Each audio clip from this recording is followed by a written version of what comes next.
I can say something and you can't look in the mirror and be like, that was true. You know what I mean? The truth hurts. Mm-hmm. But I didn't hurt you. The truth did.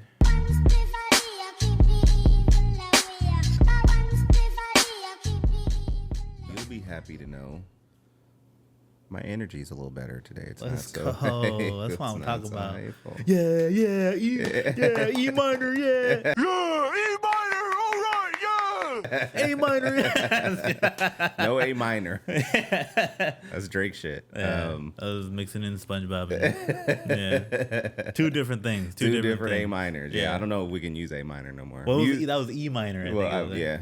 Music might have to change A minor now, thanks to Kendrick. Yeah, Kendrick he literally made everyone change music. Are you playing an A minor right now? Are you a pedophile? You fucking sicko? What Yeah. are you doing?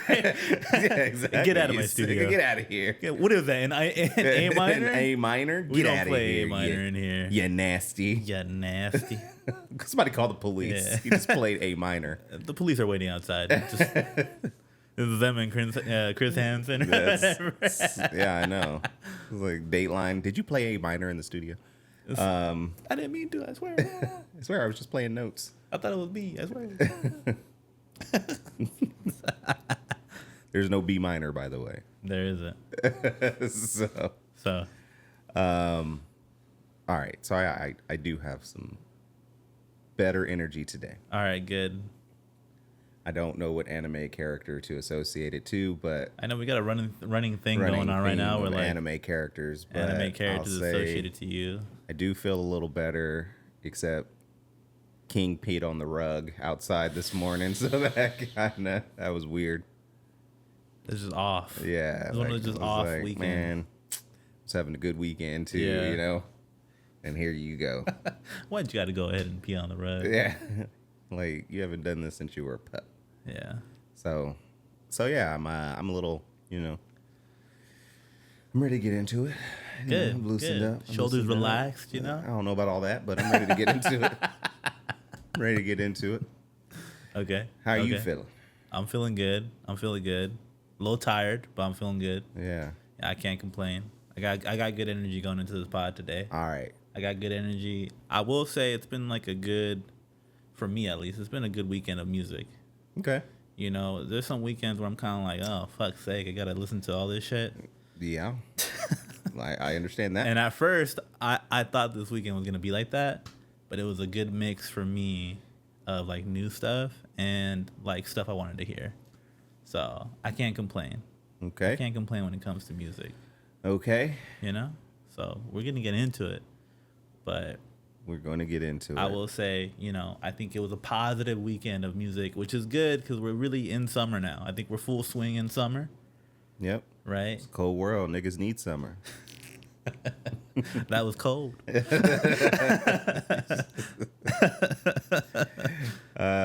Yeah. I went to Denver this week. Okay. First time to you're Denver. right. You did. You told me. Yeah, I was in told Denver me. this week. How was Denver? How were the Rockies? Yeah. I mean, turbulence on the way in. Oh, jeez. It was hot. Really? Yeah, it was really hot. It was like 100 degrees hot. Oh, I guess I never even think about Colorado not being cold, and yeah, for sure it gets hot. It was hot as fuck. And it was all right. I mean, I was there for some work, so I didn't do a whole lot of exploring. But I think if you're gonna do Denver, be ready to hike, drink a lot of beer. Drink a lot of beer. Yeah, you know what I mean? Because it wasn't popping like that. You know what I'm saying? Really? So, you know, shout out to Denver. It's not a bad city. It's just not a city for me. So, Okay. you know. Okay.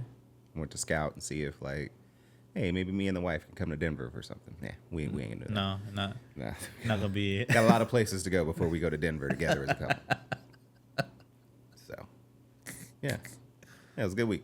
Good week. Oh, okay. I'm back home now. So, Okay. and I slept like a baby. There you go. So, There you go. That's what it's all about right there. Which is probably why my energy's better. So, There you go. Look at that. So we rolling in. We rolling. You're right. It was an We interesting rolling in. week of music for me because the best thing I heard last week was Boa. Yeah. And then I listened to Meg's album, Megan. Right. And that's not the best thing I heard this week, by the way. I don't want to. Yeah, I don't want you to think like, oh, the best thing I heard this week. Yeah. No, you know what? A lot of what I expected. I kind of wish lyricists would like have other stuff to talk about, because a lot of her songs were about, you know, people jocking her, being on her dick, and about how much money she makes, and you know, how much sex she has and all that stuff. And again, I've said this before, I don't mind that. I don't actually care about that all that much. But it's just boring after a little while. Yeah, I think naturally, no matter who it is, where it's coming from, it's gonna get boring if it's repetitive and stuff. Yeah, and that was that. But since I had a 2.5 hour plane flight, you know, both ways, I, you know, was trying to, you know, branch out a little bit. That's where I get my best music listening done. Is on the plane. You know, you'd be like, nobody fucking talk to me right now. I swear to God. I had on the fuck you headphones. Like, you fucking look at me. Yeah. I got upgraded to first class too, so I was in. That's real nice. Yeah, wow.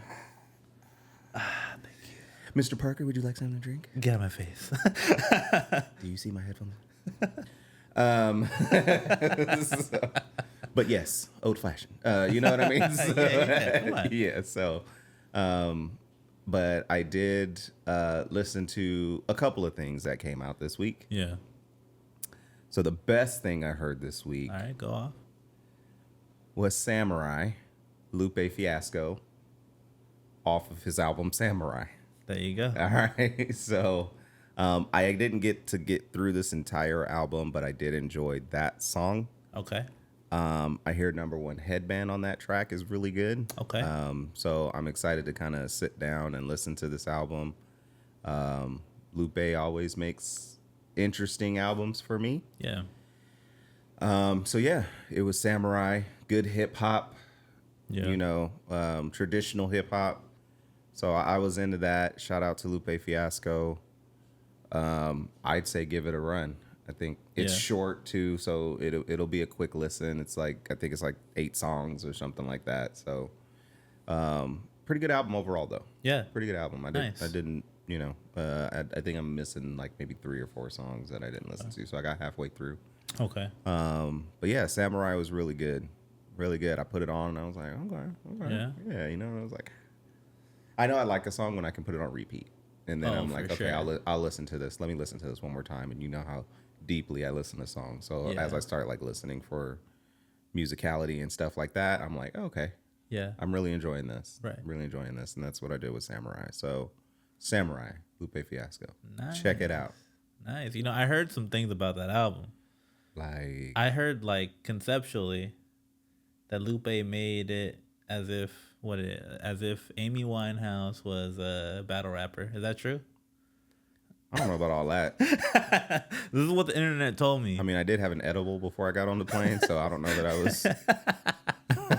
I don't know that I was thinking like that deeply about this shit. But like, if I would have told you that before you took that edible and listened to that album, you would have been like, "Holy shit!" I don't.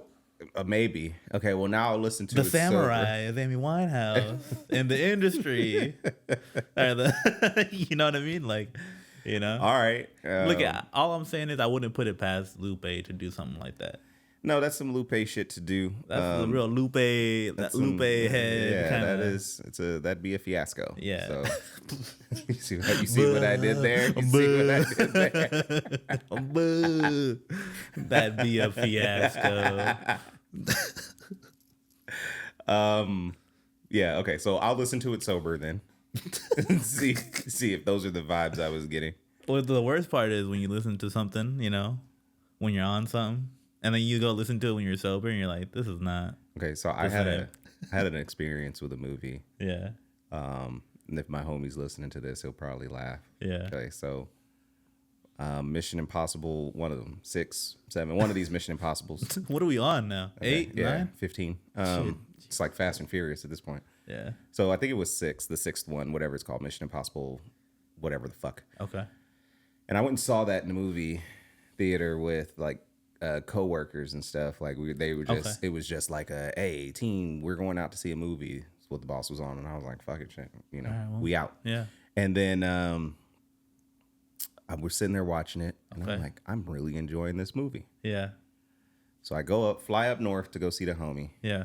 And I'm like, hey man, let's go see this. because he was like, I kind of want to see it, but I think it's gonna be whack. And I was like, I really enjoyed it. Okay. Couple of edibles, like we're high. Yeah. And we watched this movie. I fucking hated every second of the movie.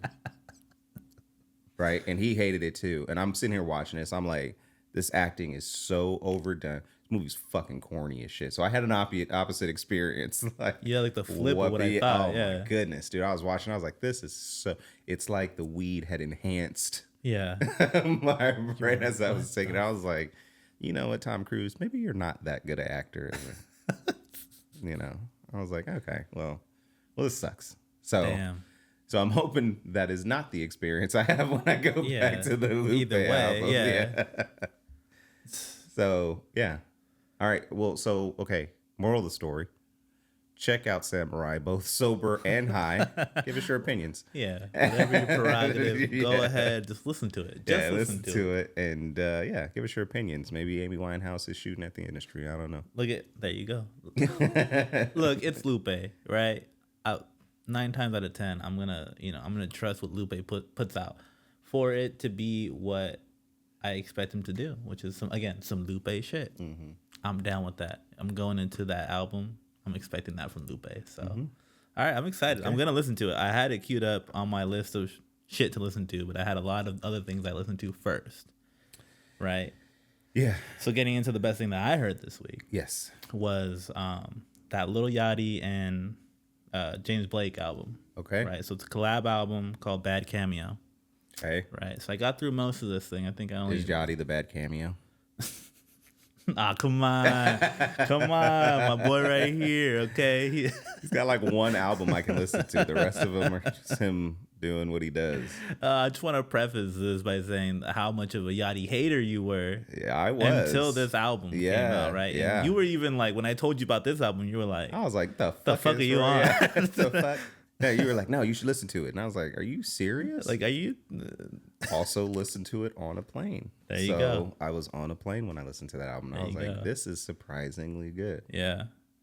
And obviously, after that, it kind of fell off a little bit. Some EPs that weren't so great, and back to Yachty. A couple songs here and there that were, but it was just very much like, okay, back to, what do you call it, mumble rap kind of vibe. So that we can talk about which one we're talking about. Yeah, we're gonna go Lil Yachty. It's the one I don't like. Mature Yachty is the one just Yachty. I'm fucking with. Yeah, just Yachty. Right? Yeah. Just Yachty. So Lil Yachty, not into. But Yachty. Yeah. It's like he should just have an alter ego at this point, because that's what this feels like. It's like when young Jeezy grew up, had kids, and got married, and just went by Jeezy. Yeah. So yeah. All right. So James Blake and it's like Snowman and then Jeezy, right? I guess if you want to put it that way, right? Yeah. Yeah. Apparently he was selling a lot of snow. There you go, snow. So. Right. So James Blake and Yachty. James Blake and Yachty, which is in some ways a random pairing, but honestly, I mean, James Blake be on like everybody's album. Okay. Especially for a while there. He was like on a Game album. He'd be like on this album, that album. He was on everything. Mm-hmm. Right. So white people have their way. I want to say he's British. White people have their way. There you go. That's also like in his. That's also in his historical. It's in his background. Yeah. The British people always, Yeah. Always colonizing. They're always on some shit. All right. Well, and then, it's just funny because on the album cover, it's just the overhead view of a table, right here. And it's got like James Blake's side, and it's like, I think it's like a plate with like baked beans or whatever beans they eat over there in England. Like an English breakfast.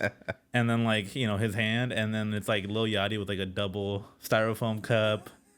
Filled with, presumed lean, whatever it is. Presumed lean? Well, yeah. So, it's just funny to me, they're just like really playing off of that juxtaposition or whatever. But honestly, all that aside, I really, really enjoyed this project. It got back to Let's Start Here, right? This album right here. It got back to that sound, back to that kind of like psychedelic, experimental kind of music. Venturing totally outside of rap. It's not even hip hop. It's a more of an alternative approach to, again, the best thing I could say is psychedelic sound. It's very ephemeral, if I can use that word, right? Very. You can. Approved. Thank you, Professor. Yeah. Oh man, it's very It's just it surrounds you in that sound, right? When you listen to it, if I would recommend with headphones, Okay. you're gonna be off the edible. You'd be feeling great. You know what I'm saying? All right. So I'll get It's high definitely tonight. it's definitely one of those albums. I'll get high tonight. I'll listen to what's it called? Bad Cameo. Bad Cameo. And if I can just shout out one song off of this to listen to, I'd say Midnight was one that I ran back like right away. Okay. A few times, probably the third track on the album. Okay. Really, really cool. Just really cool sound to me. Just cool sounds. We talked about this before with Yachty. I don't necessarily get him wanting to bounce back and forth when I feel like he's found his sound with this kind of approach. With the approach that he did in this album, Let's Start Here, and also what he did here in Bad Cameo with James Blake. James Blake he's a singer. He's a vocalist, right? Mm-hmm. And Lil Yachty plays off that very well, both with the sounds in the production, right? The psychedelic kind of, again, the ephemeral sounds, very, very like spacey, very like you're in a different dimension, whatever you want to call it. But it works, and it works with his voice, and it works with the sounds that the way he's utilizing his voice, right? I think it works really well, and that marriage is so nice that I don't know why ever veer off that at this point. Yeah, I think we talked about this a little bit. What I loved about Yachty was that I was like, okay, this is a sound that allows him to open up artistically, right, and be something not so generic. Obviously, I'm too old to like mumble rap. And him going away from that, I'm like, okay, yeah, I can see that. And we've talked about similar artists kind of finding a sound that's theirs. Mac Miller, and it like at the album Divine Feminine is where he like became the Mac Miller that I would listen to, and that's that's a hell of an album. He really came into his own. Yeah, like that's a hell of an album, the Divine Feminine, and then I feel like Yachty found a sound that I'm like, oh, okay, this will take you out of just where you are, right? Like this will open a wide range of doors that allow you to be an artist and not just this, this be in this hodgepodge of rappers, right? Yeah. And then he went back to kind of the rap thing, and I was like, okay, I'm out. So I guess this is the best I'm gonna get a Yachty. So if you're suggesting that I go listen to this, this album, Bad Cameo, I'll listen. Yeah, I think it's definitely, it's way more worth your time than the EP that you ended up listening to. he told me he was gonna listen to an EP that Yachty put out like a couple months ago. Yeah, and I was, and even by the looks of it, I was just like, I don't know if you should do this. Yeah, and I got 2 songs in, and I was like, okay, I'm not. Doing this. God, And I didn't even listen to either of the songs completely. Right, and so I guess that is the one frustrating thing about Lil Yachty, right? The dichotomy of which one are you gonna get, right? And I know he's a young dude too, so I was happy that so early on in his career he decided to like do something that was completely left. And I don't think that album was very well received by his fans because I think they're expecting dumb shit. They have a certain sound they're used to, right? And then in putting out this album, you open yourself up to new ears like yours, Exactly, right? And then when you veer back from whether it's pressure or something else that you're moving back to your old sound, right, to appease maybe your core bass or something, then you lose people like you. Lost me you right lose away. New fans that you gained, right? So I would definitely say that there was like a little bit of a misstep there in terms of how he navigated post this album. But I feel like he's getting back to understanding where he can go artistically if he doesn't try to go back to this old sound, right? That for me, it's just it was a flash in the pan of kind of just like, and also just him growing up. Again, he's been in the public eye since he was like 16. Yeah. It's kind of crazy how long he's been around. Yeah. When you think about that, I think he's like a year younger than me. Right, he's in mid-20s. Wow. He's really young. Wow. So little shits. but that happens a lot. There's countless artists that you hear about where like they maybe you know taking it outside of even hip hop, like artists that start in a certain sounding band or a certain sounding group, and then they venture off and really find their own sound, right? And that can really work for people. And again, when you're growing up in everyone else's eye and they're like all their critiques are set out to the masses, then it's like it's harder to navigate that freely, right? But so shout out to Yachty. I hope he keeps going in this direction. It's a really, really good album in my humble opinion. So I definitely think it's worth you checking it out. I'll check it out, and I'll give you my feedback next week. Sweet, sounds good. I'll be waiting. Give you my feedback next week. Yeah, you're like, what the fuck was that? It could be the best thing I heard. It could be the worst thing I heard. I don't know. We'll find out. There you go. We'll find out. And in keeping with that, like I know today we are going to talk about kind of the genreless era we're in, genreless music era we're in. Right. I think as you're talking about Yachty, right?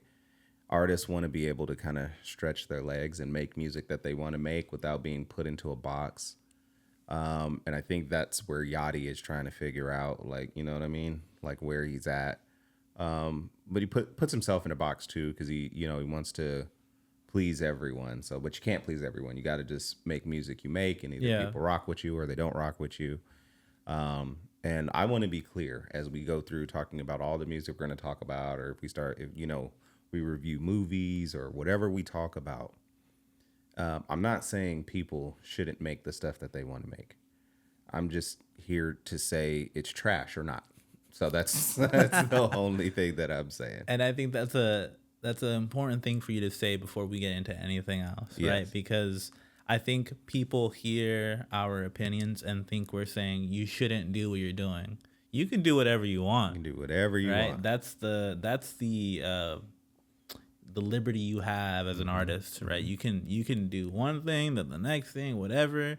But once you put it out to the public, you're open to any critiques you're gonna get about it. That's it, right? Like no shots at Don Toliver. If I don't like the album, I'm gonna say I don't like the album. That doesn't mean that I don't like you. I gave it 5. I gave it 7. And then they gave it 7 trash bags. Okay. I want to remind you the rating system, people. 5 trash bags is the max. Yeah. He gave that album 7 trash bags. And I gave it a 7 because it for someone that I find to be very original, it was a very unoriginal album. Okay. Right? And it's not up to the standard of who I see you as an artist. Okay. So that's why I gave it 7, right? If it were in a realm of like, this is different, I kind of don't like some stuff, I kind of do, I would have gave it something under 5, right? But it was so... The betrayal is what gave it the 2 additional trash Yeah, because I'm just like, all right, you making reference tracks for Travis and then you're using the leftovers for you? What is this? I don't understand. Like, what's going on? Or vice versa. I have no idea. Like, so where's Yachty for you? How many trash bags we're given? Full album Cameo. Right now, off first listen, I'll say 1 trash bag. Wow. Okay. 1 trash bag. All right. Okay. All right. If you're unfamiliar, the more trash bags you get, the worse your album is. The least amount of trash bags. So think about when you put a fresh trash bag in the trash. Maybe you throw some paper towels in there. You know what I mean? That could be a quarter trash bag. There you go. Right? And then you fill it up. You got to take the trash out. Yeah. Right? Yeah. So 1 trash bag's not bad. But if you had 5 trash bags you needed to take out, that'd be... It's a lot of shit, right? That's like when it's ripping and everything. Yeah, like, exactly. Oh, shit. You go to lift it and then it fucking rips and you're like, fuck. You're like, what the fuck? And then, or it's leaking and you just leak juice. Yeah, it's just a whole, like... just leaks juice all over the fucking place. You're like, the fuck is this? Now you gotta go. So now it's even more work. You gotta take out the trash, throw it out. You gotta walk your ass over to the trash can, throw it out, come back. Then you gotta mop up the fucking mess before the dog's licking it up. Oh, you're like, shit. All right, so Don Toliver was that plus 2 more trash bags. Plus that. Plus you go outside and your trash can's tipped over. Now you gotta clean up that trash. That's what that was, right? God damn. It's like shit. Okay, this is a totally off-topic thing, but you know where I live. Yes. And we're pretty close to mountain range in a sense, valley, whatever you want to call it. But so in the summer, I guess bears come out. Yes. Right. So that's kind of a common thing, depending if you live kind of close to that area. Yeah. So we're privy to that. Kind of careful with the trash and everything. Tell me why the same thing happened to me. I'm taking out the trash, right? And I go outside to where our trash cans are. Trash cans tipped over. All the trash is out there. And I'm just like, what the fuck am I supposed to do? Yeah. Fucking and I'm bears. Like, fucking bear. Because I knew it was a bear because it was rummaged through. And I was like, look, this shit was heavy. A fucking raccoon's not going to do this. Yeah. I was like, this shit was... Fucking Yogi and Boo Boo got you. He was just like... And then tipped it over and he's like, oh shit, and ran away. Oh shit, I ain't cleaning this up. Gotta get the fuck out of here. Yeah. I was like, what the fuck is this? He probably watched you from behind the trees like, is he gonna clean it? Oh, look like he putting some new shit in there too. Shit. I'm about to fuck this trash can up again. Yeah. Oh shit. Oh shit, is that Cane's? Oh shit. Leftover Cane's? He's like, hell yeah. Hell yeah. I'm gonna lick that sauce up. Yeah. Is that In-N-Out? Damn. I was like, what the fuck? Damn. But okay. anyway. So back to the topic at hand. Yeah. One trash bag. Yeah. I'm giving Samurai because I'm gonna listen to half of it. There you go. Fair. I'm gonna give it half a trash bag right now because okay. I've only listened to half of it and I didn't mind that half. So yeah. Yeah, let's talk about it. We also listened to another album in getting ready for this podcast because today we wanted to talk about again the idea of music being genreless, or the idea that artists are putting out music that can be classified in multiple genres, are putting out projects, I should say it like that can be classified in multiple genres. Yeah. And so we listened to Lucky Daye because the conversation we were having was specifically around R&B. Yeah. Right. And how I feel like R&B is one of the genres that everything is kind of flowing into. And I want some clear boundaries set because we are now allowing people who can't actually sing to be qualified as R&B singers. Right. And so to that end, we listened to Lucky Daye. Yeah. His latest album, Algorithm, just dropped on this past Friday. So how did you feel about that album? So I got two takes on this up front that I want to kind of bring in. Generally listening to it objectively, just not even thinking about the artist. I appreciated this album. I thought it was a pretty good album. I would probably say I liked 10 out of the 14 or maybe 9 out of the 14. Not a bad grade, especially in today's standards, right? It's not bad. That's most of the album. Music is trash today, I agree. Nowadays, it seems like people put out albums trying to appease to everybody and everything, and then it's like, okay, this demo is gonna like this song, this demo is gonna like that song. Check all the boxes, right? So then nobody likes the whole album, right. That is correct. So yeah, for me it was I guess pretty high grade, whatever that is, right? Percentage wise, I think it's a B. I don't know, but it's close up there. How many trash bags? Trash bags. So here, let me get to my second point first. Okay. So that was generally listening to it, not thinking about it being Lucky Daye, if that makes sense. And the reason why is because as a, appreciator of Lucky Daye's music, right, I have certain expectations or certain things I think I like from him, and I appreciate that he does well, right? I think he's got a great voice. I think he's good at making, I guess for lack of a better term, like a ballad, right? Like a traditional R&B ballad. I think he's very skilled in that. I think much to the point we're going to get to later on in the conversation, like being able to deliver that, which is kind of like a prerequisite of R&B, right? Having that vocal ability. I think he has, he's very strong in that area. So I really appreciate his singing voice. But I felt like it wasn't in full display in this album. And so I had these expectations of a Lucky Daye album of what I would have liked to have heard. And it ventured kind of really far away from that for me. Okay. Right.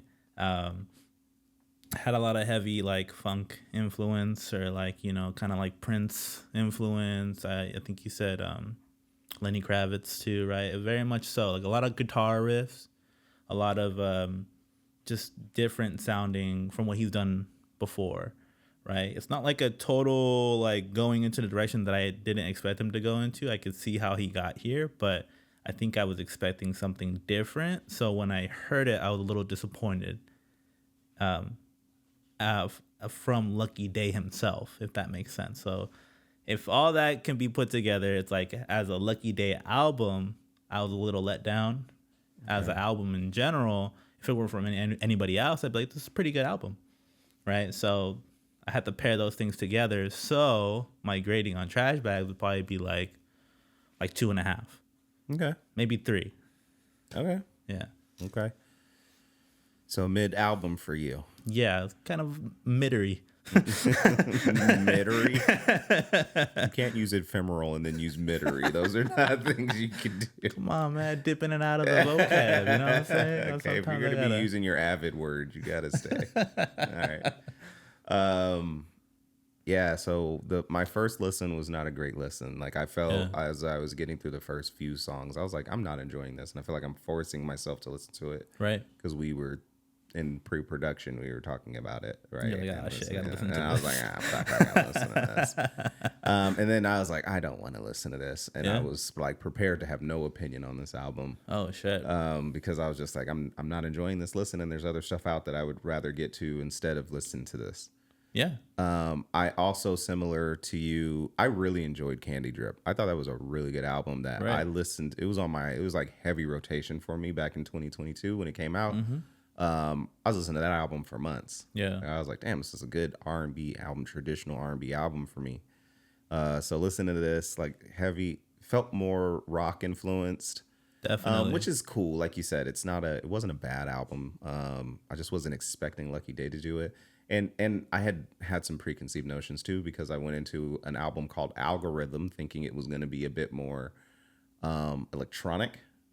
I could see that, like, and it kind of was, but maybe not in the way, again, like you expected. Yeah. Right. Yeah, I was thinking more. We were gonna get more. How do you say that dude's name? Works with Alina Baraz a lot. Galimatias. Yeah, I think Galimatias. Galimatias. So I was thinking we were going to get more of that because that would have been fire. He makes R&B music, but he has that electronic spin on the music, which is incredible, by the way. Yeah. Like, it is incredibly well done. And whether he's singing on it or whether Alina's singing on it, like it's good music. It's good, yeah. Does he even make music for anyone else? Other than himself and Alina Baraz. So well, everything he comes out with is just fire. Yeah. He's one of those, he's one of those guys. He's really good. Yeah. And I was expecting something like that. Okay, I see. And I think he could have killed something like that. Oh, for sure. So I was a little thrown off when we got a lot more funk, when we were getting a lot more guitar. So then I went back and listened to Candy Drip. And I was like, okay, he has some elements in that album too, of guitar and a little bit of funk and stuff like that. Like, it was leading up to it for sure. Yeah, I can see that. So it wasn't, but it wasn't this album. And so for me, when I really, really like the project you did, and then the next one you released doesn't live up to that one, I'm automatically like just kind of devaluing the music. And that's just a me thing. I don't like, it's hard for me to separate. Like, okay, so this is this project and that's project, because I'm like, you're the same artist. Mm-hmm. So I do expect some similarity in your music. Okay. Or I shouldn't say similarity. I expect a signature. Right. Okay. So I should be able to tell, like, without Lucky Daye's voice, this is a Lucky Daye type album. Right. And I didn't feel like that from this one. I felt like he was trying something new, which is gravy. I just didn't enjoy it that much. Yeah. So I'm right around the same thing. I like 3 trash bags. Yeah. You know what I mean? Like, it was fine. I'll probably listen to it again. We listened to it for the sake of this. Just, and there was new music out, and I really wanted to talk about, like I said, R&B specifically. Mm-hmm. And as I listened to it, I was like, this kind of gets to something that I feel like needs to happen, one, in society and in culture, but more specifically for music. Okay. I think battle lines and shame needs to be brought out, right? Like, I think we've gotten to a place in society where we've told everybody that they can do anything, and that's not true. Right. You can't do. I certainly can't do everything. Right. Although most everything I do is great, I can't do everything. Right. Well, and I guess to add some context to that, you're talking about like specializing in things, or having certain skills and honing those skills very well, but not saying I can do everything in this area. Like what would be a good example of this for you? Yeah. So I'll keep it music related. Okay. So Nas can't sing. He's never tried to do that. Never. Good for him. I don't think ever, right? Yeah. You would know better than I would. Because if he tried to, we'd be like, the fuck are you doing? What is Nas doing? Okay. Now, that's my generation. Yeah. So we're going to fast forward to your generation. Bullshit. Well, I mean, we're the same like era, but you're on the end. You're on the end of the millennial spectrum, right? You're like, and I'm at the beginning of it. Yeah. Right. So, so on my end of the millennial, we'll say Nas. Yeah. For your end, we'll say Future. Y'all motherfuckers is letting him get away with this R&B Future shit. Nigga can't. He can. I don't even like hearing him rap.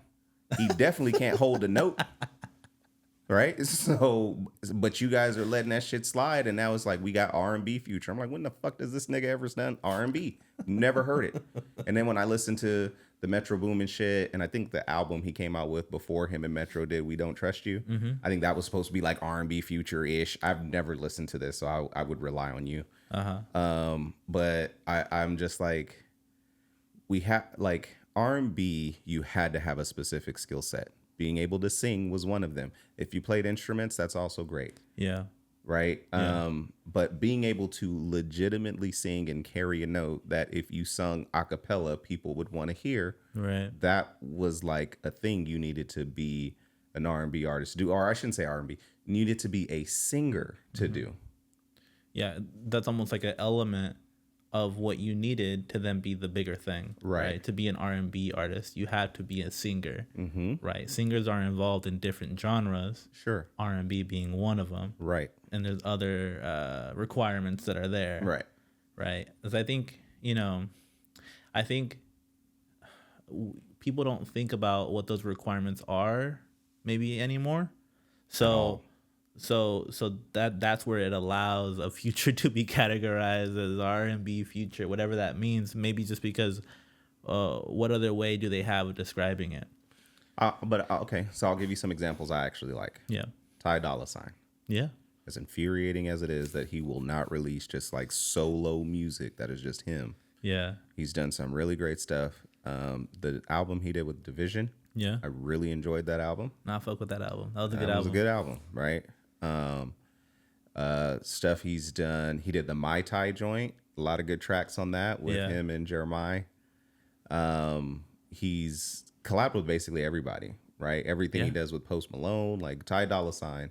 I fucks with Ty Dolla $ign, and I'm gonna send you the Ty Dolla $ign playlist that I named after his album featuring Ty Dolla $ign, because as much as I don't want to admit it, he's only good on features. I don't know what to say. I mentioned it last pod. Yeah. It literally, I have a syndrome named after him because of. He's so good though. It's like I love him and I hate him at the same time. Yeah, that's how I feel about Post Malone. We'll get into that in a second. We'll get into that in a second. But like, so Ty Dolla $ign I really like, and he's got a good singing voice. Yeah. Very talented musician. He's had I just read a piece that I think, I can't remember the magazine. I'm not going to name it anyway, unless you pay me. So I was reading a piece on Ty Dolla $ign. Yeah. And he truly has had an influence, a bigger influence over music than we all recognize. There's songwriting credits he doesn't take. Yeah. There's production credits he doesn't take. But he's had a heavy hand over the sound of music over the past X years. Yeah. And so I do like him, but he falls into this unnamed, uncategorized genre of music where it's sing-songy, it's rappy, right? It could go either way. And I think Future, R&B Future fits there. Ty Dolla $ign fits there. Anderson .Paak he has a fine singing voice. He doesn't do it all the time. So his whole album isn't the No Worries album. That wasn't all singing and R&B ballads. His Bruno Mars stuff that he does is Silk Sonic. That's all R&B stuff, right? But his albums solo tend to be straddling the line a little bit. Kind of like in the middle, kind of floating in that, kind of dipping in both. In both. Yeah. And I'm like, okay, so there needs to be this, like, I don't know what to call it, but we got to put a category on it. And the reason I like doing this, so as we get deeper into these conversations, I want to give everyone some context on why I think this is important. Right. Gatekeeping is important in general. Okay. There should be things for your culture that are for your culture, right? And I can come in and respect them, right? And I can come in and celebrate them with them, but they're your culture's things. Right. Same for me. Same for every other culture except for white people. I don't know what their culture is.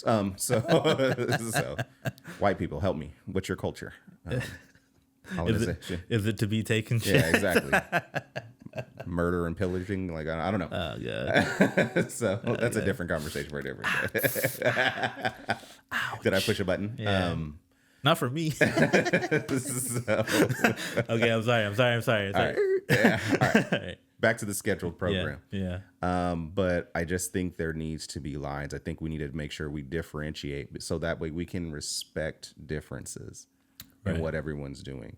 Yeah. And that way we can highlight people who are excelling at a thing, i.e. singing, i.e. emceeing, i.e. Playing guitar. Shout out to Thundercat, right? Like everything that an artist can do, if we put it in its box, then we can say these people do it good and these people. When you kick down all the barriers and you let everybody do everything and you accept everyone for everything, then everybody's on the same level, which means nobody excels at anything, right? Because we're just like, okay, well, if Future can make R&B albums or rap albums, then any old white person can mosey on in here, make a similar style of music, and then culture vulture, and then go back to the thing that they wanted to do. And then all of a sudden you got country hip hop. Shout out Post Malone. Appreciate you, bruh. You know what I mean? Like, so I think it's important. What is country hip hop? Fuck if I know. It's not real to me. Like, I thought that was Nelly. No. I don't even think he's that country. Ain't that motherfucker from St. Louis? Like, he ain't even that country. No. So that was my point. That's how I actually got introduced to Post Malone. Yeah. Somebody told me, like, yeah, I think you'll like him. He's like country hip hop. And I was literally like, what the fuck is that? And then I heard White Iverson, and I hated that I liked that song because I was like, what the White Iverson? What kind of racist ass shit is this? All of it's just like, what it's the just fuck? Really bad, and black people had just let this shit slide. Yeah. And as he progressed through the albums he was making, and he was doing Ty Dolla $ign collabs, and he's doing Sway Lee collabs, and he's doing all these. I'm like, wait, black people, did we just let this motherfucker come in and take our swag? Yeah. Because Yachty can't get you no swag neither. I don't give a fuck about who you hang with, right? There you go. So let's go. So, you see what I'm saying? And I was like, damn, we let this nigga take our swag. Then he popped. Yeah. Now this nigga's back to making country music, which he didn't do at least enough to be famous. I saw him on the CMAs, and the only reason why I saw that was because I had to sit in a fucking hospital waiting room and fucking see the TV on NBC or whatever, fucking hospital, wherever they got play. the CMAs on. Every hospital, because every hospital leans white, I'm sure. Not the county ones. They definitely got the BET awards on in those. It was a Kaiser. Oh, okay. So, enough said. There you go. Enough said. They ain't putting the BET awards in there. Enough said. So I'm sitting there and I'm like, that's Post Malone? Right? So tattoos and everything. You remember on his first album cover, he had braids in his hair. I didn't even know he was white on the first album cover, right? Because they did that thing that they do where they kind of like shaded it, and they already made him a little bit more tan. Exactly. So like, is this guy Puerto Rican? Exactly. No, he full blown white from Texas. From Texas. Texas white. Yeah. So yeah, I want to draw battle lines again. Okay, and I want you to have some shame. If you can't sing, then you can't sing. Shit, like I don't know what to fucking tell you. Like we got to bring shame back. We got to normalize. I've been saying shame. this for too long. We got to normalize shame again because we got to be able to like as a whole, as a unit, as people, as humanity, be able to look at someone and be like, "Boo, you suck." Yeah, boo this man. Boo this man. You know what I'm saying? Like we just. Public shame does not get the credit it deserves. No, it doesn't. Right? Because what it saves us from is bullshit. I agree. Right? And from living in bullshit, right? I agree. See, honesty is a hard thing to come by these days. It is. Right? Not for me. That's why I think, Odyssey podcast is pretty well, I'm just saying. Gonna be honest with you all the time. 100% honesty over here. Trash you know bags. what I'm saying? There you go. I'm gonna live in it, all right? If I see Don Toliver, he's like, what the fuck? I'm like, I'm sorry, bro. What you want me to say? Shit, 7 trash bags. Get the fuck off of that. I carry hefties with me, bro. There you go. Fucking, sorry, here we go. Snap them motherfuckers out real quick. There you go, right there. Got it in. Got 5 more of these ready. Ready for you. Keep throwing the music in there. Call me the trash man. So yeah, let's normalize shame. Let's bring it back. We're having fun with it. I wanted to touch on one thing that you said, right? About it in terms of the way of delineating these boundaries. You said, right? And I think people hear the words and automatically get on the defense. Mm-hmm. But I think what you're also like, I guess if I can translate, it's also like. It's almost like parameters and kind of like like checkpoints. I don't know what you would call it. Just like you had to be at this level of playing the guitar to be considered this level, right? And same thing with you have to be at this level of singing to be considered a singer. I'll give you an example. I'll give you a couple examples. Yeah. So I can dribble a basketball. Mm-hmm. I can shoot a basketball. Mm-hmm. I'm not an NBA player. I'm not a professional basketball player. Mm-hmm. Okay? I can paint walls, but I'm not an artist, right? I'm not an artiste. Right. And I think what we have done is allowed people that have some level of musical talent to reach the pinnacle of a specific genre. In this case, we're talking about R&B. Yeah. So we've let people who may not necessarily be awesome singers reach the pinnacle of R&B music. Yeah. And so it's just kind of like, well, how about we get back to not drowning out artists like her, who is an incredible guitar player and an incredibly strong vocalist. Yeah. Well, but we'll talk about R&B future for fucking weeks. Her album, that shit will come out, slide under the radar, and nobody listens to it. Alina Baraz stays right in her lane. Right. Very soft R&B ballads. Right in her lane. That's what she's releasing. She ain't twerking on track. She's like, a white girl from Ohio. This is where I live. I stay, you know what I'm saying? Right here. Yeah, this is my lane. Yeah. And we also don't get as much music from these artists. So when they do release projects, they're at least from people who actually listen to music and are just trying to get some vibes. So yeah, I said it. For people who actually listen to music, you get to enjoy the project because you're like, oh, okay, I haven't heard from this person in a long while. So I've been waiting for them to release music and this is enjoyable for me. Right. But what we're getting right now is a lot of people who release a lot of music and are dominating the sound. If Taylor Swift releases another fucking album within the next 12 months, I may cut my ears off.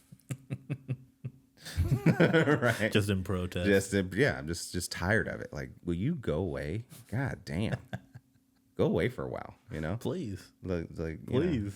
I gotta watch you on tour, then you release. Now I gotta see you on Target commercials. Like, goddamn, bitch, will you go away for a little bit? I gotta see it at the Super Bowl everywhere. I can't watch fucking football without your ass.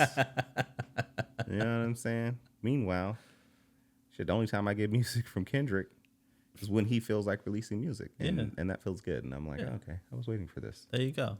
No, I think that's a great point to bring up, right? Because one of the things you said is having, I guess, a consistency to the sound, like to where you can recognize somebody's sound, and even if they venture off and experiment somewhere, you can still recognize this said artist, their music, their project. You can kind of recognize it in some way or another. Mm-hmm. They have their signature, like you said, right? And I think you see that in all different kinds of art too. You see it in painters and you know media artists. You'll recognize, you'll recognize that, you know. Shout out Basquiat. Yeah, right here. Come on, let's go.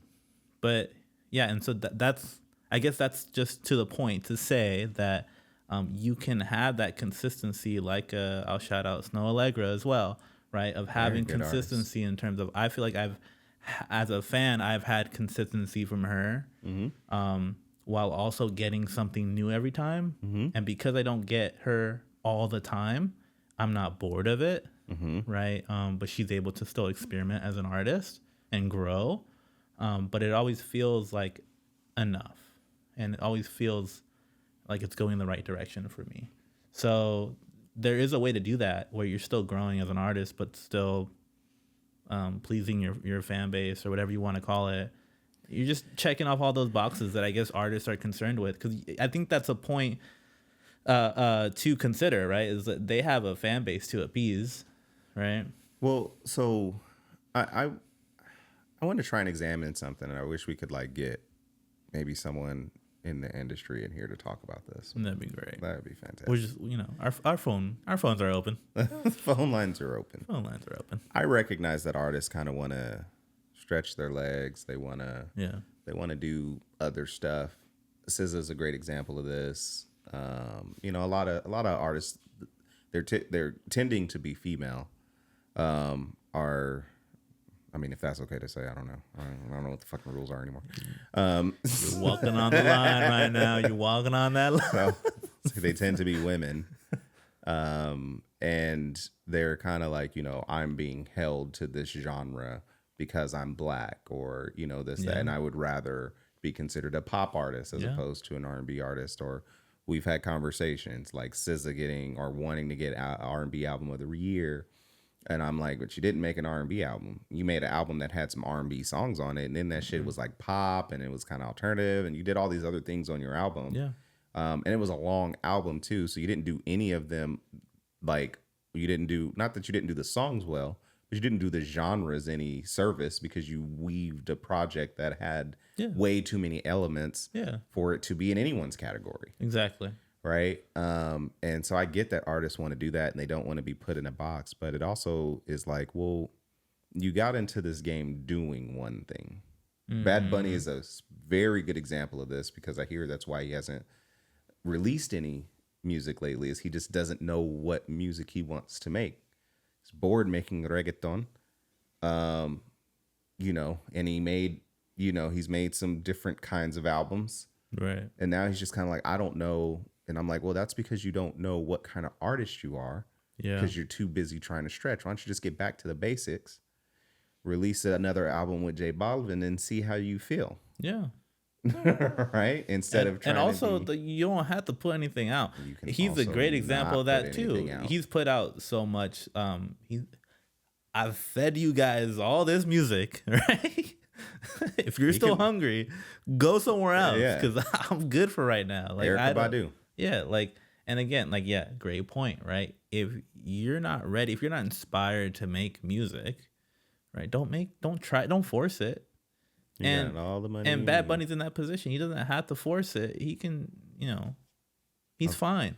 Bad Bunny doesn't know what kind of music he wants to make, because he's fucking with a Jenner right now, and those bitches will fuck your life up. So Bad Bunny, get out of there while you still can. Now he's like, I don't know if I want to make music. But before we know it, this motherfucker's gonna be on that Caitlyn Jenner, and we're gonna be like, God damn, what happened to Bad Bunny? Yeah. Yeah. Yeah. So, Yeah. not that there's anything wrong with that if Bad Bunny wants to be. So I just want to be clear. I'm just saying the genders tend to fuck your life up. Shout out Lamar Odom. Oh man. So, Shout out. Kanye West. I don't know. We can go down the line. They got a fucking graveyard. I'm just saying, if you see Bad Bunny dancing on top of a cop car in the middle of Wall Street. Now, Devin Booker was getting ready to win an NBA championship. He's fucking with that bitch. She hasn't been back since. I'm just saying. There you go. Just saying. These bitches fuck your life up. So there you go. So, you know, he doesn't know what kind of music he wants to make, and you're right. He shouldn't make any more in that aspect. I agree with that. Yeah. But does anybody know what kind of music they want to make anymore? I feel like all my artists that I listen to do. Yeah. Right? Like Jay-Z, when he wanted to release an album, he gave us 444, which was one of the best albums he ever gave us, in my opinion. Yeah. Talib just released an album with You like that album? Yeah, I think Mad Lib did all the beats and Mad Lib out here. Yeah. So we're gonna do a producer highlight one day for sure. Cause Mad Lib, man, isn't he over there? He's over there, right? Here, yeah, yep. That's right. Mad Villain Instrumentals right here, man. baby. And so yeah, like I feel like all my artists, but I feel like the artists again on your end of the millennial spectrum, they tend to be in this position where they're like, you know, I want to make anything, but I don't know, and I'm not feeling it, so I don't know. I would say, you know, if I can speak on my behalf of, you know, my generation and the generation after me, Little shits. I would say that, to your point, you using the Jay-Z example, I think gave me some clarity. So what it gave me clarity on is that I think that artists today, they recognize something that they can do well, and that might be their foot in the door at first, but they identify that they like other music and they would like to try other music, right? But they're not willing to be honest with themselves and say, you know, I'm only good at doing this, and even though I like this stuff over here, I can't put it out. I'm really good at making hip hop, right? Making or rapping, whatever, right? But I can't put out a reggae album. I really like reggae though, but I can't do it. Yeah. For multiple reasons, right? Multiple reasons. I'm white. And I shouldn't do this. I'm white. I'm from Ohio, and yeah, my hair probably doesn't dread that way. And nor should it, even if it was long enough to do. Nor should I do that. Yeah. Right. No. So I don't think artists today are identifying that enough. So like I guess I said that they do identify it to some degree, but I don't think they're doing it enough. I don't think there's enough people there in place as well that they listen to that are telling them like, you can't put out this album. You can't do this music, right? Like to your point, right? Not even just gatekeeping, but on a smaller scale, just literally being honest, right? And just saying, you know, you're not a good singer, so maybe you shouldn't sing. Right? I know we have technology to make you sound better than you sound, but even that's still not great, right?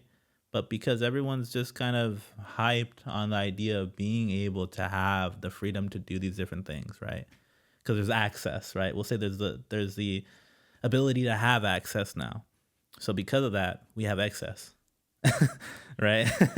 And I remember us having a conversation a few weeks ago. Yeah. Where I said, wait, back in my day,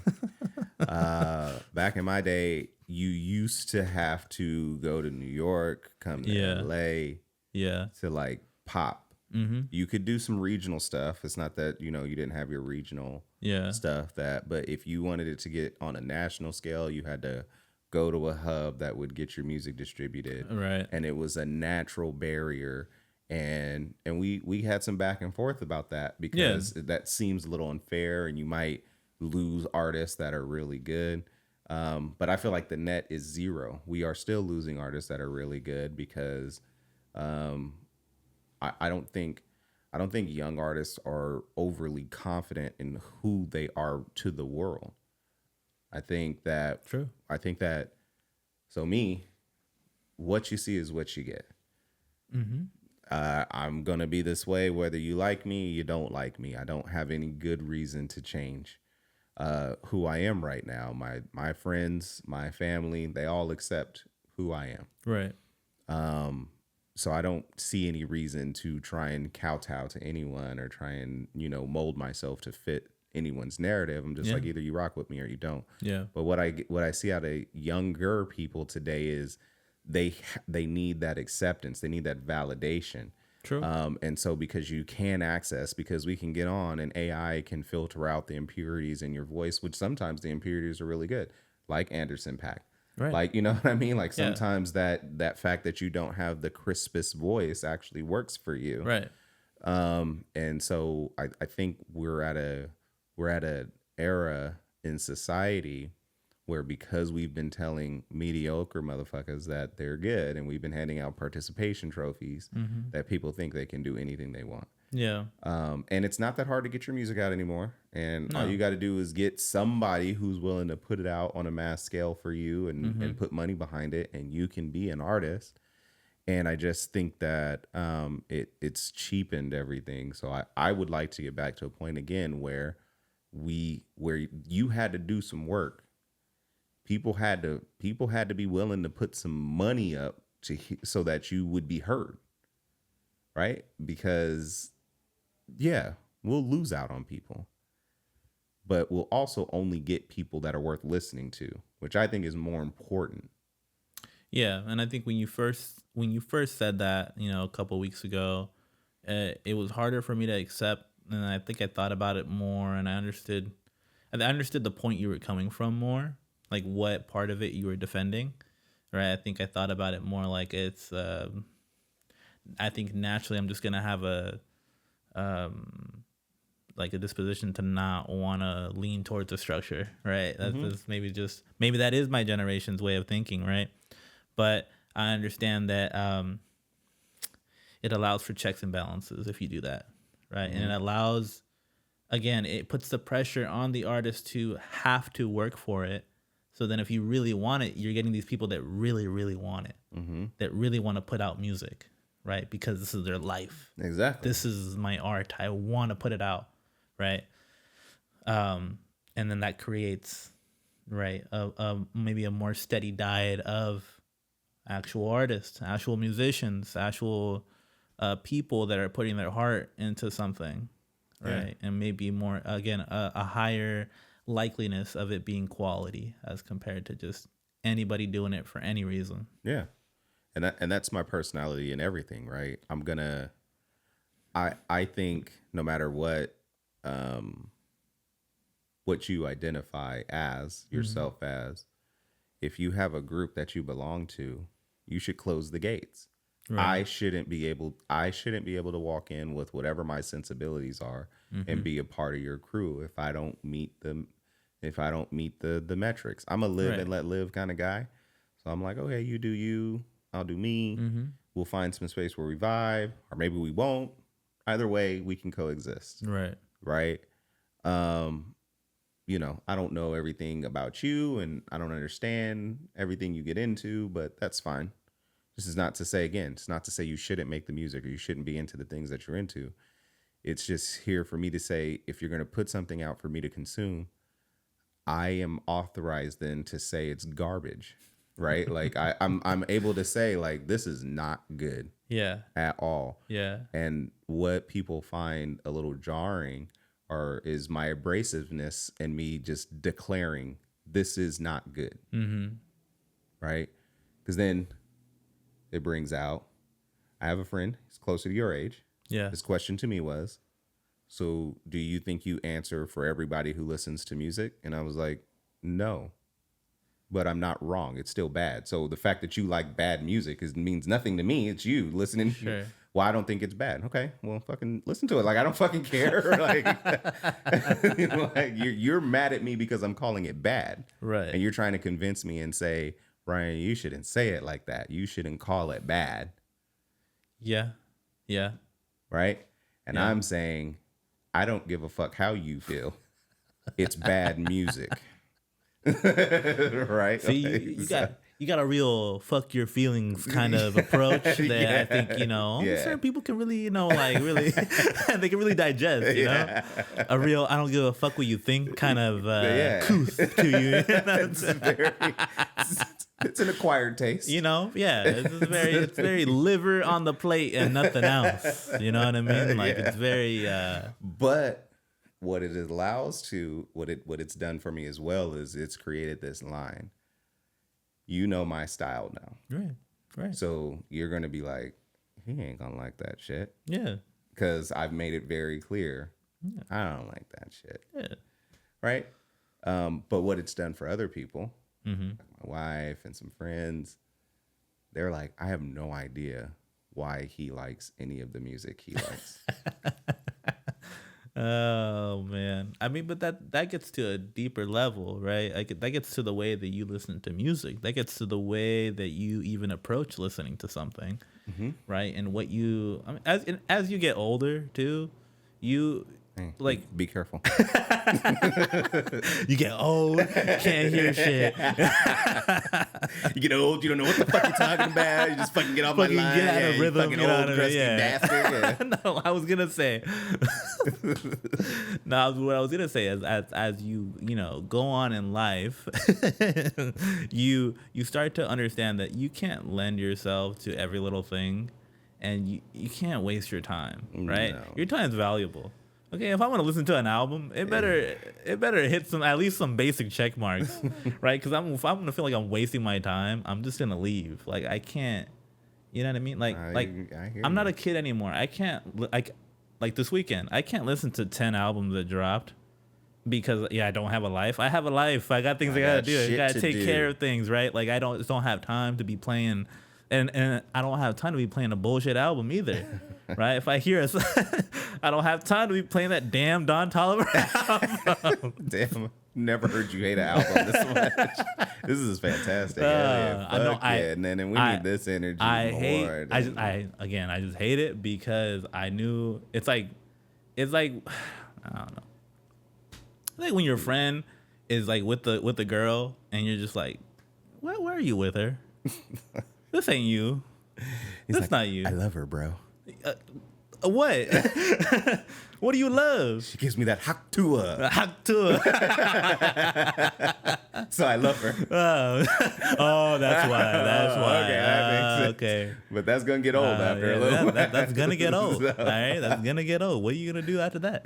All right, now you're dealing with bullshit. Now you gotta come stay over. Now you gotta stay over at my place. Yeah, all right. Now your bullshit is filtered into my world. Now my girl's like, why is he still here? Now I gotta deal with that shit. See, then that's the shit that I don't like. Yeah.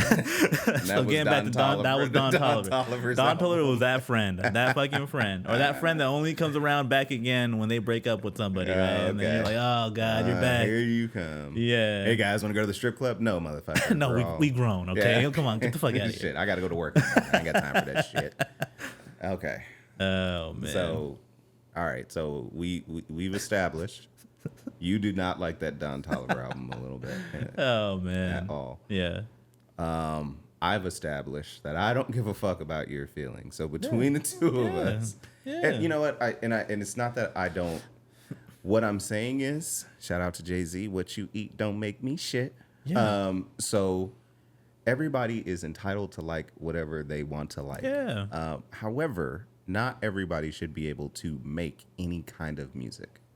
Yeah. Yeah. Okay. And that's what I want to do. That's what I want. I want to put the guardrails back up, and I want to say, okay, so you can make a complete left turn, and you can make a house album that no one will give a shit about, Drake, and then you can blame it on us, like, oh, you guys don't understand music, and it's like, nigga, no, we've listened to house music, we just didn't want to listen to you do that shit, like, you know what I mean, like, it's true. So it's not that I don't like house. Yeah, it's just I don't like house from you. Exactly, I don't come to you for that shit, and that is a perfect example of what I'm saying, right? You feel free, go through, and at that moment, as a collective, I would think that was the first time as a collective group. We told Drake, get your ass back over where the fuck you do, right? And then, and then Beyonce does it, and we're like, it's okay. right? Like everybody let her slide on that shit. We were like, okay. And Beyonce and people received it, and whatever that song is on there, I can't remember the hot one, the one that pops. Which one? On Off Beyonce's the House album? Off the House album. I don't even know. I'm gonna find it. I'll give it to you guys next week. All right. Because even I was like, okay, I can get this. You know what I mean? Yeah. You all. I think I know it. I think I don't know. I don't remember the name. I'll find it, and then we'll put it in the show notes, and it'll be the notes. So even I hear that song, and I'm like, I don't like this album, but I do get this song. Right. No, like here's the other thing, right? And I think you can speak to this too. And you'll agree with me that I can hear a hit. Yes. But also because a hit is formulaic. Yes. There's a formula to a hit. And by now it's like it's not even a secret, right? It's not even that hard. Right. So I can recognize, this is supposed to be catchy in my ear because naturally, for whatever reason, right, whatever our environment has exposed us to, maybe it's just an American environment. I understand, like, this is a hit. This rhythm, this cadence, this BPM or whatever is a hit in my ear. I might still be like, I'm not gonna listen to it again, right? But I can recognize a hit. Yeah. So I'll say that all the time. I'll say that all the time to my girl. I'll be like, this is a hit, right? This is a hit. Yeah. You know, and then that's it. I'm like, cool. I'm not gonna listen. I'm not gonna put it in my my library. Not downloading that one. I'm not putting Sabrina Carpenter in my fucking. Not hitting the plus on that one. Just you hear it. But it's like, all right, yeah, cool, and then keep going. A little catchy. Yeah. Yeah, I mean, I think we've come together on this. I think before, when we first had this conversation, I think you were over there and you were like, oh, definitely, you're being way too rigid. Get off of me, right? And because you felt like I was putting the handcuffs on you. Yeah. And I was like, no, because what we're doing now, with music, and be honest with yourself, we are filtering through to find music that we like, as opposed to finding a lot of music we're like and being like, I didn't like that one. But so now that we're on this side of the pendulum where we're like, all right, didn't enjoy that. Ooh, this actually was pretty good. Yeah. We now have way too much input. And we don't have enough that we actually like. Anybody that tells me they've gone back to a Future album is a fucking lie. I don't believe you. I don't fucking believe you. I just stop. You're fucking lying. So if you tell me you went back 10 years and listened to Future, hell no, you don't. Hell no, you don't. I always go back to I got that good cushion alcohol. You know what I'm saying? You don't go back to that album? Actually, that's not even a Future album. I think that's on Lil Wayne's album. But there you go. Thank you for proving my point precisely. Right? I think I forgot about Molly Percocet till fucking Rick and Morty had it on that fucking mask. You know what I'm saying? Like, I'm just saying, Future is scored like a part of my life. So of course I remember the songs. But that doesn't mean that I. And you can pick out songs. Like you could be like, oh, Move That Dope was good, and Diamonds Dancing was good, and you can pick out songs. You go back and listen to a Future album all the way through. You're a fucking lie. Okay, I gotta be honest. I gotta come clean. Even being the representative of my generation, I never listened to a full Future album. Bam. Enough said. Drop the mic. If I could drop this mic, I'd drop it. Boom. So, I mean, that's just being honest, right? Again, to being honest, right? Be honest about these things. Be open. It's okay. I don't but I don't even think of Future as being an album artist. And I think these artists should be honest with themselves too. Like, I'm not an album artist. I make hits. I'm just gonna make hits. Keep making me dance, wave my hands, and it won't be no threats. Oh man, every line's quotable. I swear. You know what I'm saying? And so, and that's okay. That's okay. And I'm not here to just shit on Future. I can do this with anyone. So if you throw them out there, I'll tell you. Whether or not. But we're getting to the point where there's very few artists where you'll be like, I'll go back to that. My buddy, big Travis Scott fan, loved Astroworld. It's actually the reason I listen to Astroworld, because he loved it so much. And he listens to a lot of music, and he's the one who told me, like, Ryan, you can't say that because other people have opinions. And I'm like, what the fuck does that mean? But I listened to Asteroid, and I was like, oh, damn, this is actually pretty good. And in listening to Asteroid, Astro World, that made me go listen to Travis Scott's other stuff. Birds in the Trap Sing McKnight. I saw it, and I was like, oh, okay, I actually like do I like Travis Scott? Well, and then if you're only getting that zone of Travis, like that was a good run. Yeah, right Utopia there. was trash. And then you go to Utopia and you're Five like, trash what the Five fuck? trash bags. 5 trash bags. 5 trash bags. Easy. I was snapping them bitches out. Like, okay, right away. Okay, there you go. I was Keep it coming. Keep it coming. Oh shit, I got like another 6 more songs. All right, let me she was tearing trash bags out. We're running out. I was like, shit, I'm gonna have to go back to fucking Walmart. Have to order the Costco size box of trash bags for this motherfucker. But that's how I ended up into Travis Scott. Yeah. So I will give everyone a fair chance. Yeah. I think that's the other thing is I think because of the opinions you have, people think that you're not willing to give things a chance. Mm-hmm. Right? Which is not true, right? No, he'll give anything a chance. Get one right? shot. But then you're going to get his honest opinion right after. Right? Yeah. Like, okay, so you get 1 strike. Yeah. 2 strikes and you out. Shit, how many fucking times I gotta listen to this shit before I decide I don't like you? What the fuck is this? Like, you know what I mean? Like, not even 3, bro. You just gave it 2. Hey, nah. 2. He said, you out. You out. So, but I still got nah. But let me play this one for you. Well, shit. You only get 1 shot at a first impression. Yeah. Right? Ouch. That's true. So think about that one. Think about that, kids. 1 chance at a first impression. So you better, as T.I. once said, you better make your first move your best move. There you go. Right? Yeah, it's true. That's just life lessons from the old guy here. From the old guy. Okay. Let me ask you. I got a question for you. Go. Because it actually ties back into what we were just talking about with, I think artists today have a lot of different things that they really like. Music that they really like. Sure. That they grow. I think my generation grew up in a time where it was okay for you to listen to more than just one thing. Sure. You didn't just have to listen to like. Yeah, I mean, I had to listen to the black shit. I got you. Go. And so, like, have you ever thought about like if you were a musician, what kind of music you would make? Electronic. I would. That would probably sway into some lo-fi stuff. Mm-hmm. And actual hip hop. Hip hop is dead. So the hip hop that I grew up on. So I like break beats. Mm-hmm. I like boom bap beats. Yeah. You know what I mean? And there's some trappy stuff that I'm actually into. Like, I don't want to act like, oh, I don't listen to no trap. That's a lie. I do. So I think that would kind of gives you an idea of the range of music that I can listen to. Right. And I got into electronic because I was tired of listening to, probably around 2010-ish, 2011, right when, Kendrick and Drake and those guys were getting hot. I gave up on rap. Like, I was like, Yeah.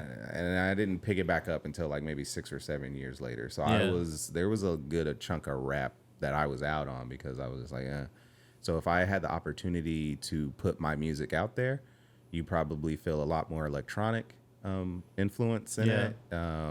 It would feel very much like Galimatius. Mm-hmm. I want to say that's how you say it. And then it, so it would feel like that style. Yeah, it'd feel that style. Okay.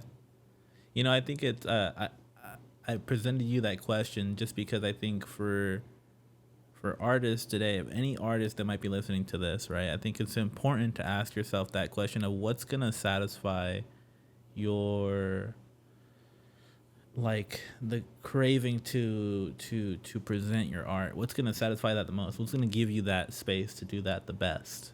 And then what are you the best at? Those are the 2 kind of factors to kind of tell you, where do I go? What is this zone that I can be in? Yeah, so having created music, because I have actually done that, right? I've actually sat down and tried to sample and listen to music and do that. So having created some that I have not released, it's hard to be creative, right? And then there's a vulnerability to putting something that you created out. Yeah. and hoping that people receive it and hear what you were trying to do. Right. But if you're going to be an artist, you have to accept that people are going to like, hate, and then be ambivalent about what you're doing. Yeah. And have the strength and the courage to say, well, this is still the music I want to put out, and the thing that I want to do. And I think that's what's actually missing from artists is, again, you don't need my validation. I'm nobody, right? I have no sway over your career until this podcast pops off. Then I might have some sway. But you know what I mean? I have no sway over your career. And I don't, I don't have any say in the things that you do. But if my abrasiveness can get to you and hurt your feelings, this might not be the job for you. Yeah. And I think, that goes for everyone, right? Like if I can say something and you can't look in the mirror and be like, that was true, you know what I mean? The truth hurts, but I didn't hurt you. The truth did. So don't blame me. Like, I'm just a vessel. I'm just a vessel. You see what I'm saying? So if you can't look yourself in the mirror and be like, yeah, you know what? I can take this criticism. I can do this. Then, now that being said, am I going to pay attention to any comments on this podcast? Absolutely not. But it's not because I can't take criticism. It's because the internet is not worth listening to. So you're saying right now that anybody that does respond to the comments isn't you? They can respond. Yeah, right. Exactly. No, I mean, and everybody's free to respond however they want. They can give us all kind of critiques and criticism and everything. But because people don't know how to articulate their feedback in a way that is going to be constructive and receivable, there's not a reason to listen to everybody on the internet. Right. Now, if somebody wants to pay me, and then they're like, you should do this. Now, depending on what that check look like, you might be able to give me the move one way or the other. But listening to people who don't even want to give me no money, what the fuck are we talking about right now? Yeah, there you go. So, What they say now.